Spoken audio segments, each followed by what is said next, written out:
contributions, growth, and qualified medical withdrawals can all escape tax. Most people treat the HSA as a small spending account. James treated it as a stealth retirement account aimed directly at the healthcare bill we talked about earlier, the one that crushes level 2. He did not out-earn his neighbors. He outstructured them.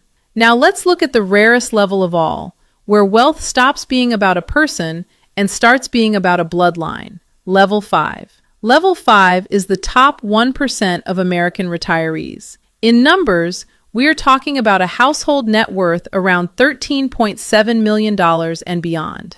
This is the level that operates by genuinely different rules, and it is worth understanding, even though very few of us will reach it, because the logic of level 5 reveals something important about all the levels below it. First, what life looks like up here. A level 5 retiree has effectively unlimited financial choice for any normal definition of a life. The question of running out of money is simply gone.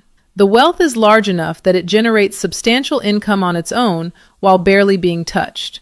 And so the focus shifts entirely. It is no longer about funding a retirement, it is about legacy, about impact, about what the money does after the person is gone. Many people on this level continue working well into their later years, but every bit of it is by choice.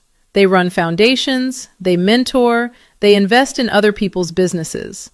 Not one of them is doing it to make rent. Here is the genuinely useful insight, the reason I included level 5 at all. The path to this level is not just a bigger version of the path to level 3. At some point, the engine changes completely. The levels below are built primarily by saving income, by taking a paycheck and routing a disciplined slice of it into investments. That works beautifully up through level 4. But it has a ceiling because your income has a ceiling and your lifespan has a ceiling.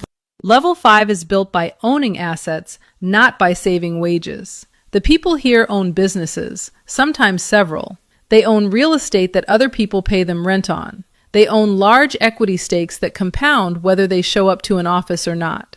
Their wealth is not tied to their hours anymore. It is detached from their time entirely, which means it can grow on a scale and at a speed that a salary, however large, never can. And there is a second engine at level 5, one that runs constantly and silently in the background. It is the tax code. Wealth at this level is structured with deep intention. Income that arrives as long-term investment gains is treated very differently from income that arrives as a paycheck. Assets get held inside trusts and other structures, not to break any rules, but because the rules genuinely reward ownership and patience, and penalize the simple act of earning and spending.